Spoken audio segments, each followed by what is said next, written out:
Salam, hörmətli həmkarlar, hörmətli müəllimlər. Bugün biz sizlərlə birlikdə Artenin paylaşdığı məhlullar bölməsinə aid kimya fənnindən məhlullar bölməsinə aid olan sertifikasiya səviyyəli tapşırıqlarımızın izahına baxacağıq. Əvvəlcə 1-ci çalışma ilə başladıq. Birinci çalışmada bizə deyir ki, 500 qram 20% məhlul verilibdir. 500 qram 20% məhlul nə deməkdir? Bunun 100 qramı həll olan maddədən, yəni kalium hidroksiddən, yerdə qalanı 400 qramı isə sudan ibarət olan bir məhluldur. Deyir ki, bu məhluldan suyun 1/4 hissəsi buxarlandırılıb. Məhlulun içərisində 400 qram su var, 400-ün 1/4 hissəsi buxarlandırıldı, yəni 100 qramı buxarlandırıldı. 400 qramın 100 qramı buxarlandırılandan sonra 300 qram su qaldı. Bundan başqa da 100 qram kalium hidroksid həll olan maddəmiz var idisə, son məhlulumuzun kütləsi olacaq 400 qram. Və yaxud da ki, 500 qramlıq məhluldan 100 qram su buxarlandırandan sonra zaten bilirik ki, məhlulun kütləsi 400 qram qalacaq. Və sonda, yəni alınan məhlulda kalium hidroksidin kütlə payını hesablamaq üçün biz həll olan maddənin kütləsi 100 qramı, yəni 100 qram kalium hidroksidin kütləsini bölərik 400 qramlıq məhlulun kütləsinə, vurarıq 100%. Bu da bizə verəcək 25% məhlul. Deməli, 25% məhlul alınacaq. Növbəti ikinci çalışma ilə davam edirik. 400 qram 49% sulfat turşusu məhlulu hazırlamaq üçün kükürt trioksid üzərinə neçə qram su əlavə etmək lazımdır? Əvvəlcə yenə 400-ün 49%-ni tapaq. Bunun üçün mən 400-ü vurdum 49-a, böldüm 100-ə. Bu da bizə verəcək 4 vurulsun 49. Yəni 196 qram deməli həll olan maddə, yəni sulfat turşusu. Deməli 196 qram həll olan maddəmiz var. O zaman 400-dən 196-nı çıxmaqla taparıq ki, yerdə qalan hissədə sudur. Yəni 204 qram da suyumuz olacaq. Deməli, nə gördük müəllimlər? 400 qramı haçalayırıq. Bunun 196-sı həll olan maddədən, yəni sulfat turşusundan, 204 qramı isə sudan, yəni həll edicidən ibarətdir. İndi biz bu sulfat turşusu məhlulu hazırlamaq üçün deyir ki, nə qədər trioksid hazırlamaq üçün kükürt trioksidin üzərinə nə qədər su əlavə etməliyik? Aydın məsələdir ki, burada 196 qram sulfat turşusu var, mövcuddur məhlulda. Bu da neçə mol sulfat turşusudur? Ü bərabərdir, kiçik M bölünsün böyük M düsturuna görə 196-nı bölərəm sulfat turşusunun deməli MR-nə, yəni 98-ə, taparam ki, söhbət 2 mol sulfat turşusundan gedir. İndi mən bu 2 mol sulfat turşusunu əldə etmək üçün demək ki, 2 mol kükürt trioksid götürüb, onu 2 mol suda həll eləmişəm. Düzdürmü? Reaksiyanı yazsaq, SO3 H2O ilə qarşılıqlı təsirdə olanda H2SO4 yaradır və reaksiya zamanı 2 mol sulfat turşusu alınır. Yəni məhlulda 2 mol sulfat turşusu varsa, demək ki, mən 2 mol SO3 götürmüşəm. Bu əldə 2 mol SO3 2 mol suda həll eləyib 2 mol sulfat turşusu əldə eləmişəm. Deməli, reaksiya üçün, yəni sulfat turşusunu əldə etmək üçün mən ilkin olaraq 2 mol su, yəni 36 qram su zaten sərf eləmişəm. 204 qram su da məhlulda qalan sudur. Yəni belə çıxır ki, mən 204-dən 36-nı cəmləsəm, bu bizə verər 240 qram. Deməli belə çıxır ki, mən 240 qram su götürmüşəm. Bunun 36 qramını, yəni 2 molunu 2 mol SO3 ilə sərf edib 2 mol sulfat turşusu əldə eləmişəm. Yəni 196 qram sulfat turşusu əldə eləmişəm və əlavə olaraq da belə deyək də bu suyun 240 qramlıq suyun 36 qramı sərf olunandan sonra əlavə olaraq sistemdə 204 qram su artıq qalıbdır və bu artıq qalmış 204 qramlıq su 196 qramlıq sulfat turşusu ilə birlikdə kütləsi 400 qram olan 49% sulfat turşusu məhlulu yaradıbdır. Bütün bu deyilənlərə əsasən 2-də doğru cavabı G variantı olduğunu müəyyənləşdiririk. Üçüncü tapşırıq. M qram 36% məhlula N qram su əlavə edildikdə 20% məhlul alınır. N bölünsün M nisbətini hesablayın. Deməli, M qram 36% məhlula N qram su əlavə edəndə bunu bir fərqli yolla həll eləyək. Hər dəfəsində bir müxtəlif fərqli yollar deməyə çalışacağım. Bilirik ki, məhlulun üzərinə su əlavə olunanda istifadə olunan düstur. Ümumiyyətlə, su əlavə olunanda və yaxud da ki, məhlulun üzərinə bir başqa məhlul əlavə olunanda və yaxud da ki, məhlulun üzərinə təmiz belə deyək də, həll olan maddə əlavə edəndə və s. istifadə edəcəyimiz düstur budur. M1 omega 1 üstəgəl M2 omega 2 bərabərdir. M1 üstəgəlinsin M2 vurulsun omega son. Burada birinci məhlulumuzun kütləsi M qramdır və birinci halda məhlulumuzun faizi qatlığı 36%-dir. Bunun üzərinə N qram su gəlirəm, amma N qram suyun faizi qatlığı 0%. Çünki necə? Biz burada omega 2 deyəndə hər hansı bir məhlul götürəndə onun faizi qatlığı verilir və onun əsasən hesablama aparırıq.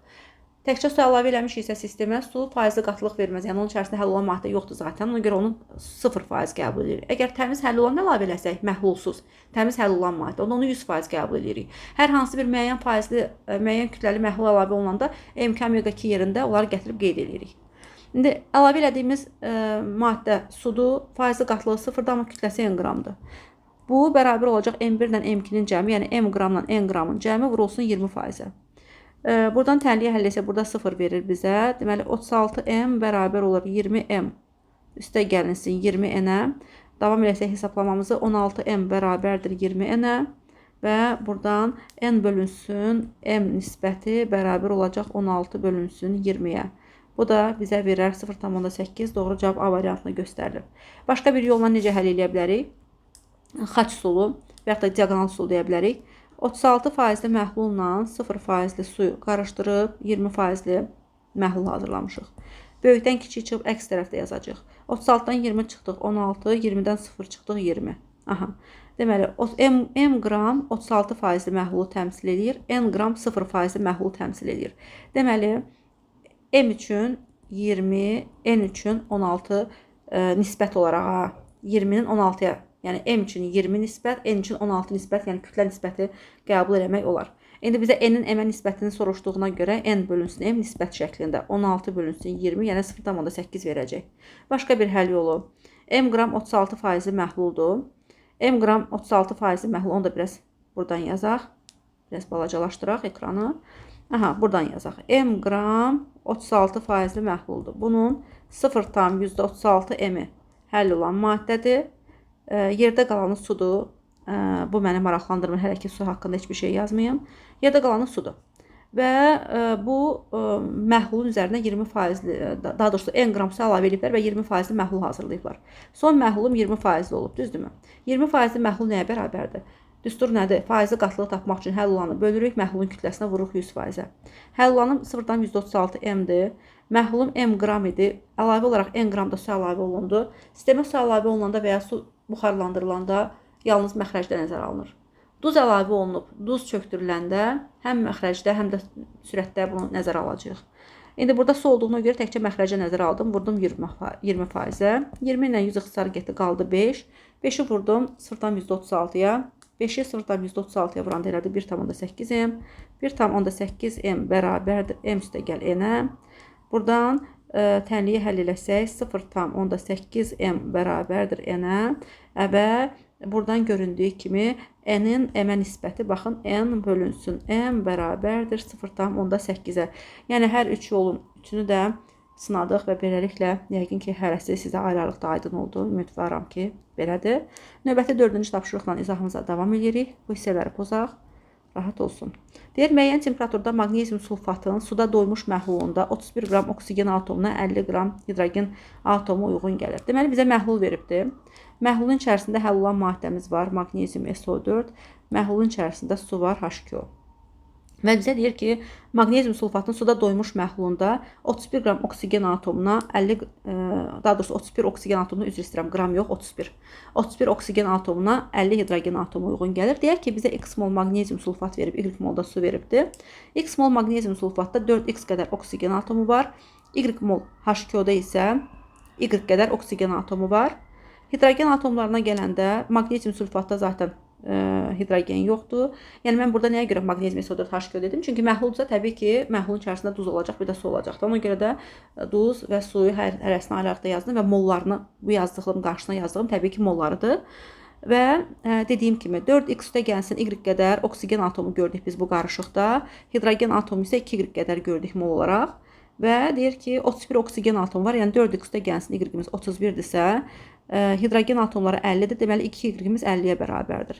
Buradan tənliyə həll eləsək, y-imiz 25 olar. Gətirib yerinə qoysaq, 4x üstə gəlinsin 25 bərabərdir 31-ə. 4x-imiz 31-dən 25 çıxdıq. Bizə neçə verdi? Deməli, 31-dən çıxdıq 25-i verdi 6. X-imiz də bərabər olar 1,5-ə. X-i 1,5 tapdıq. Y isə 25 tapdıq. Deməli, y-imiz 25, x-imiz 1,5. Yəni, məhlulda 1,5 mol maqnezium sulfat duzu var və 25 mol isə su var. İndi deyir ki, həmən temperaturda maqnezium sulfatının həll olma əmsalını hesablayın. Bilirik ki, KH hesablamaq üçün biz nə edirik? Həll olan maddənin kütləsini bölürük suyun kütləsinə, vururuq 1000-ə. Daha doğrusu suyun həcminə bölüb, həllicinin həcminə bölüb 1000-ə vurmaq lazımdır. Sadəcə olaraq qram bölünsün litrdən verilibsə. Sadəcə olaraq bilirik ki, suyun sıxlığı vahidə bərabərdir. Ona görə də deməli suyun elə kütləsinə bölmək ilə onun həcminə bölmək kimi düşünürük. Çünki suyun sıxlığı zaten vahidə bərabərdir də, 1-ə bərabərdir. Buradan KH-ı hesablayanda deməli 1,5 mol maqnezium sulfat 120 qram onun emeridir. 1,5 molun kütləsi 180 olacaq. 180-i bölərəm suyun kütləsinə. Su da 25 moldur. 25-də vursaq 18-ə bizə verəcək 450. Aha, KH-ı tapmaq üçün 180-i bölərik 450-yə, vurarıq 1000-ə. Gəlin görək bu bizə neçə verəcək? Deməli bu da bizə verəcək KH 400 qram bölünsün litr. Bu da bizə 4-də Y variantında göstərilibdir.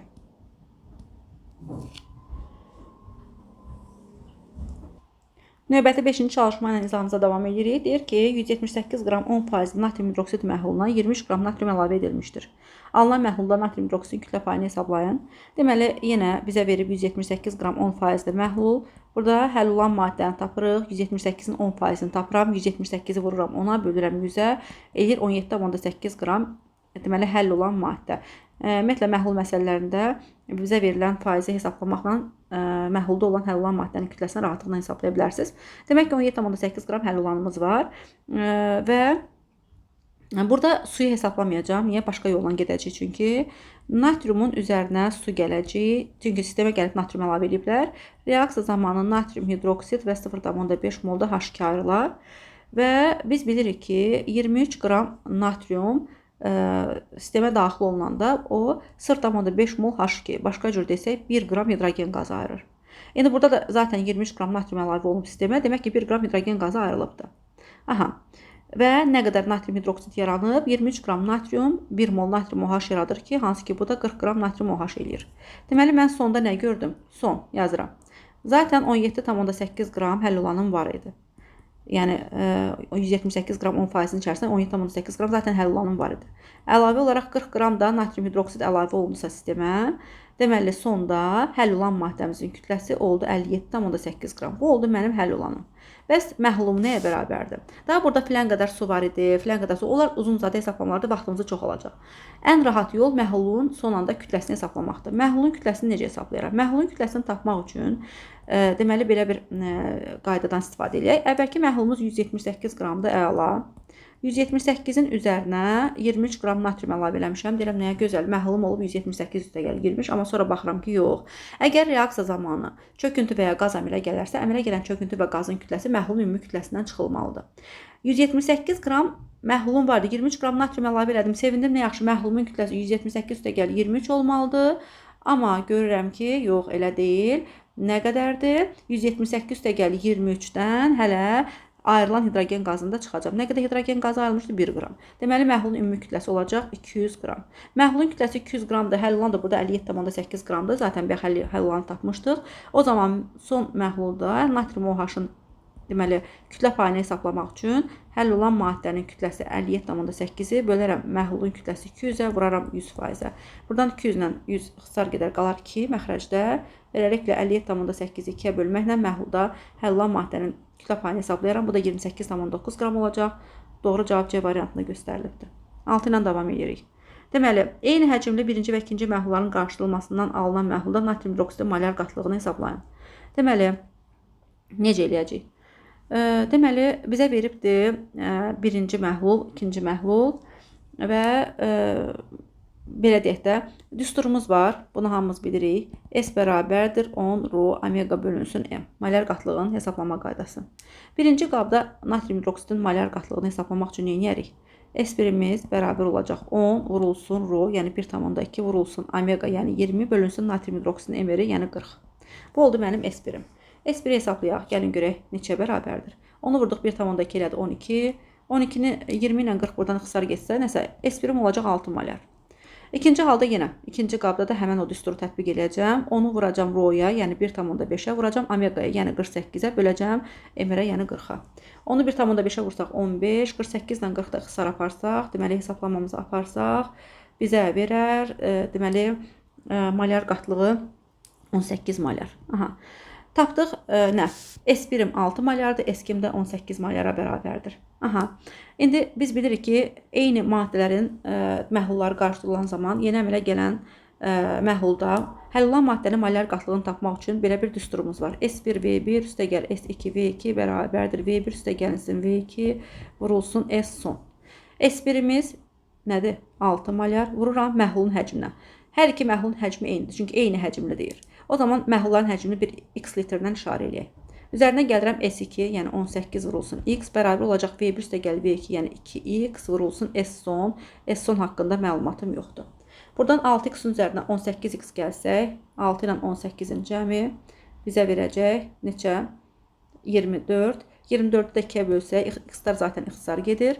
O da eləyəcək 12. Deməli, S son, yəni son anda məhlulun malyar qatlığı, həll olunan maddə, məhlulda həll olunan maddənin daha doğrusu malyar qatlığı, yəni natrium hidroksidu malyar qatlığını 12 malyar hesabladım, hansı ki bu da 6-da A variantında göstərilibdir. Belə. İstəsəz bunu xətt üsuluna da eləyə bilərsiniz. Xətt üsuluna, yəni diaqonal üsuluna. Necə? 6 malyarla 18 malyar qarışdırılıbdır və hər iki belə deyək də məhlulun həcmi eyni həcmə bərabərdir. Son əldə olunan məhlulda həll olunan maddənin malyar qatlığı bilmirəm, bir x-la işarə edirəm. Böyükdən kiçik çıxıb əks tərəfdə yazacaq. Yəni 18 çıxılsın x yuxarıda yazılır, aşağıda isə x çıxılsın 6 yazacaq. Aha, deməli 18 çıxılsın x əks tərəfdə yazıldı. Yəni böyükdən kiçik çıxıb əks tərəfdə yazdıq. X kiçik olacaq 18-dən. 6 isə x-dan kiçik olacaq. Bilirsiniz də ortada yazılan birindən böyük, birindən kiçik olur. Yəni 18 6-dan böyük olduğuna görə deməli bunların içərisində ən böyük malyar qatlığı 18-dir. 18 böyük rəqəmdir. 18-dən x-i çıxdıq, əks tərəfdə yazdıq. 18 çıxılsın x kimi. Sonra da x 6-dan böyük olduğuna görə x-dan 6-nı çıxdım, əks tərəfdə yazdım, x çıxılsın 6 kimi. Və müəllif orada mənə deyir ki, bu həcmlər və yadda saxlayaq ki, malyar qatlıq məsələlərində diaqonal üsulla həll edəndə tapdığımız bu nisbət var, 18 çıxılsın x çıxılsın 6-ya nisbəti məhlulların həcm nisbətini göstərir. Deməli birinci məhlul üçün həcmimiz 18 çıxılsın x olacaq, ikinci üçün isə x çıxılsın 6 olacaq. Buradan tənliyə həll eləsək nə görürük? 2x bərabərdir 12-yə, x-in daha doğrusu üzr istəyirəm 24-də 2x bərabərdir 24-də, x-imiz də bərabərdir 12-yə. Yəni buradan da x-in 12 olduğunu rahatlıqla müəyyənləşdirə bilərsiniz. Yəni fərqli üsulla da belə həll edə bilərsiniz. Belə. Növbəti 7-ci çalışma ilə davam edirik. Deyir 6 malyar natrium sulfat məhluluna 2 malyar natrium nitrat məhlulu qarışdırılanda natrium iyonlarının malyar qatlığı 5 malyar olan 800 ml deməli məhlul alınır. Natrium sulfat məhlulunun həcmini müəyyənləşdirin. Deməli bizə verib natrium KSO4, kənardan yazıram. Natrium KSO4 malyar qatlığı 6 malyardır, qarşısına yazdım. Sonra da bizə verib natrium nitrat, yazıram 2 malyar natrium nitrat. Və bu məhlullar qarşılananda natrium iyonlarının malyar qatlığı 5 malyar olub. Yenə ən rahat üsulumuz diaqonal üsulu ola bilər. Diaqonal üsulla necə eləyəcəyik? Natrium KSO4-ün malyar qatlığı 6 malyardır. Natrium indeksi 2-dir. 6-nı 2-yə vurmaqla burada 12 malyar natrium iyonu görürük. Natrium nitratın malyar qatlığı 2-dir, natrium indeksi 1-dir. Natriumun indeksi 1 olduğuna görə 1-i 2-yə vurmaqla ikinci məhlulda natrium iyonlarının malyar qatlığını 2 malyar tapırıq. Və bunlar qarışdırılanda son əldə olunan məhlulda natrium iyonlarının malyar qatlığı 5 malyar olub, düzdürmü? İndi deyərsiniz ki, bəs bayaq gündə niyə iyona falan vurmadıq? Bax, yuxarıdakı diaqonal üsulda. Orada bizə sadəcə duzun malyar, daha doğrusu həll olanın natrium OH-ın malyar qatlığına görə hesablama aparırdıq. Orada nəyisə indeksinə vurmağa gərək yoxdur da. Hər birinki 6-dır, birinki 18-dir. Gətirib yazdıq. Ortada da x yazıb həll elədik. Burada isə bizə sadəcə belə deyək də metala görə malyar qatlığı yəni tapmağı tələb olunur. Yəni metal iyonunun malyar qatlığına görə hesablama aparmağı tələb edir. Ona görə də 6 malyar natrium KSO4-də 12 malyar natrium müsbət iyonu deyə bilərik. 2 malyar natrium nitratda da 2 malyar natrium müsbət iyonu deyəcəyik və bunların qarşıdurulmasından əldə olunan məhlulda natrium iyonlarının malyar qatlığı 5 malyar olubdur. Yenə xətt üsulundan istifadə etsək, böyükdən kiçik əks tərəfdə yazaram. 12-dən 5-i çıxacağam. Gəlin görək nə alacağıq. 12-dən 5 çıxdıq, elədi 7. 5-dən də 2 çıxsaq eləyəcək 3. Aha. Deməli, bu əldə elədiyimiz nisbətdir. Yəni 3x 7x nisbətində, yəni birinci məhlulun, mən natrium KSO4 məhlulunun malyar qatlığının 6 malyar ki götürmüşəm, amma onun həmin o məhlulun həcmini V1 ilə, ikinci məhlulun da həcmini V2 ilə işarələsəm, bu sonda əldə elədiyim nisbətlər var, 3x-in 7x-ə nisbəti. 3x-in 7x-ə nisbəti birinci məhlulun həcminin 3x, ikinci məhlulun həcminin 7x olduğunu göstərir.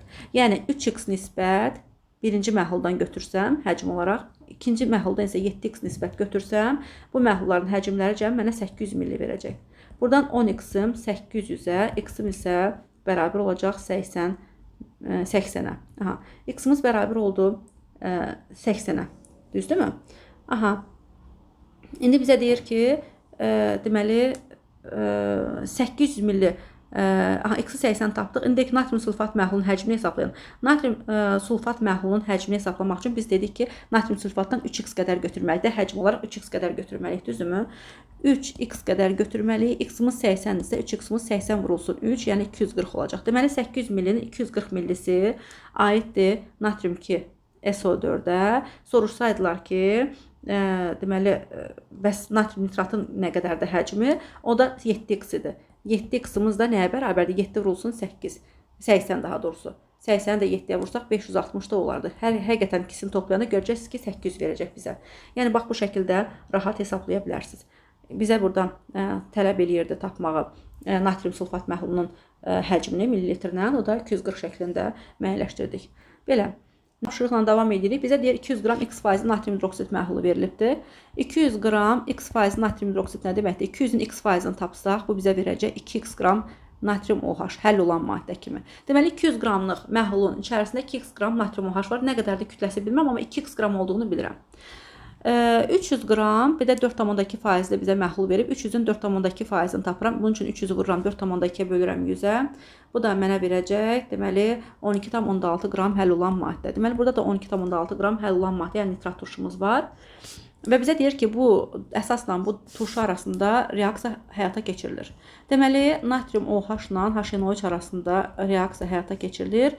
Reaksiya zamanı əmələ gələcək natrium nitrat üstə gəlinsin H2O. Aha.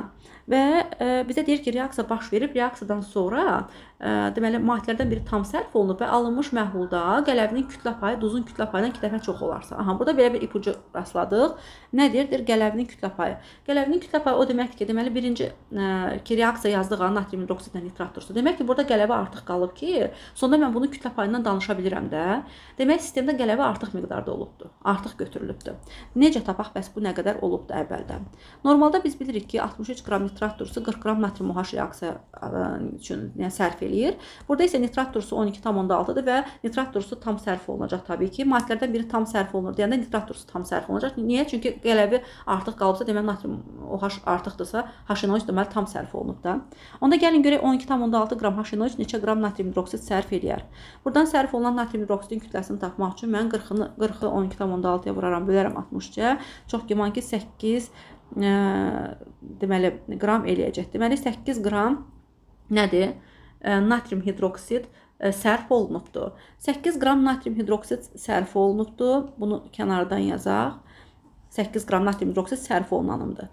Bəs nə qədər duz yaranıb? İndi gəlin duzu hesablayaq ki, nə qədər duz yaranıbdır. Biz bilirik ki, 63 qram nitrat turşusu tam sərf olunanda əmələ gələn natrium nitratın kütləsi nə qədər olar? Natrium nitrat 23 üstə gəlinsin 62, 85 qram olar. Yəni tənasüb qrup da yaza bilərsiniz ki, 63 qram nitrat turşusu əgər deməli 85 qram, daha doğrusu üzr istəyirəm 85 qram natrium nitrat yaradırsa, onda gəlin görək 12,6 qram nitrat turşusu nə qədər natrium nitrat yaradacaq. Buradan əmələ gələn natrium nitratın kütləsini hesablayarıq. Nə qədər? 85-i vurdum 0,2-yə xısar apardım 17 qram. Deməli 17 qram duz əmələ gələcək sistemdə. 17 qram duz oldu, düzdürmü? Aha, duzum 17 qramsa, bəs duzun kütlə payı neçəyə bərabər olacaq müəllimlər? Bunu necə taparıq? Omega, yəni duzun kütlə payını tapmaq üçün mən nə edərəm? Duzun kütləsi 17 qramı bölərəm məhlulun ümumi kütləsinə. Məhlulun ümumi kütləsi nə qədərdir? 200 qramlıq məhlulla 300 qramlıq məhlulu qarışdırmışam. Deməli, məhlulun kütləsi 500 olacaq. Deyərsiniz, bəs azalma olmadı mı? Əgər reaksiyadan çöküntü və ya qaz yaranarsa azalma olardı. Bayaq gördünüzmü? Bayaq ki, məsələdə hidrogen ayrılmışdı. O hidrogen ayrılan hidrogeni məhlulun ümumi kütləsindən çıxdım. Amma burada gərək yoxdur. Çünki reaksiyada nə çöküntü, nə də qaz əmələ gəlməyibdi. Deməli, məhlulumun kütləsi 200 qramlıq natrium hidroksidlə 300 qramlıq nitrat turşusunun kütləsinin cəminə bərabər olacaq. Yəni 500-ə. Omeqanı tapmaq üçün 17-ni bölərəm 500-ə, vuraram 100%-ə. Bu da mənə verəcək deməli belə deyək də 3,4% məhlul. Deməli 3,4% duz məhlulu alınıbdır.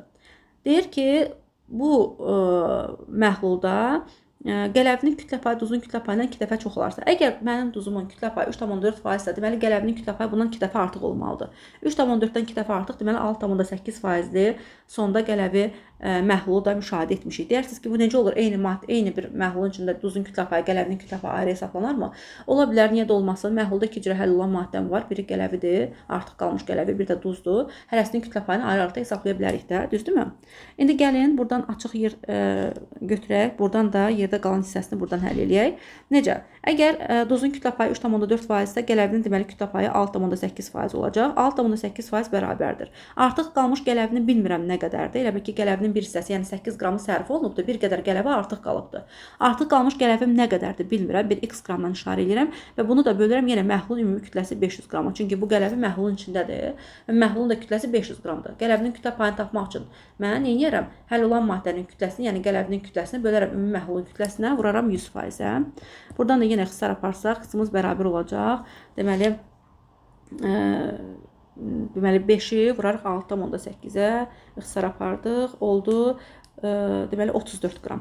Deməli x-ımız 34 qramdır. Deməli 34 qram qələvi artıq qalıbdır. 34 qram qələvi artıq qalıbsa, 8 qram da qələvi bəyəxlar sərf olunmuşdur. Artıq qalmış 34 qramlıq qələvi ilə bəyəx sərf olunmuş 8 qramlıq deməli qələvinin kütləsi bizə verəcək ilkin qələvinin kütləsi, yəni 42 qramı.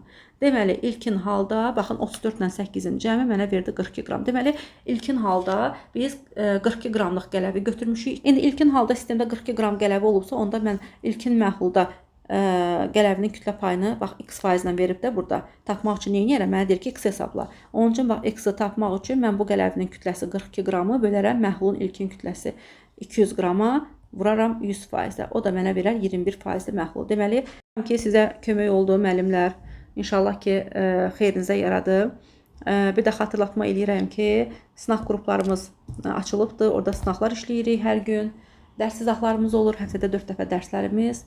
Lazım olan, yəni Mix sertifikasiya səviyyəli bütün test kitablarını işləyirik. Video izahlarla təmin olunursunuz. 7 gün 24 saat qrupumuz fəaliyyət göstərir. Qrupa qoşulmaq istəyənlər müraciət eləyə bilərlər. Uğur olsun.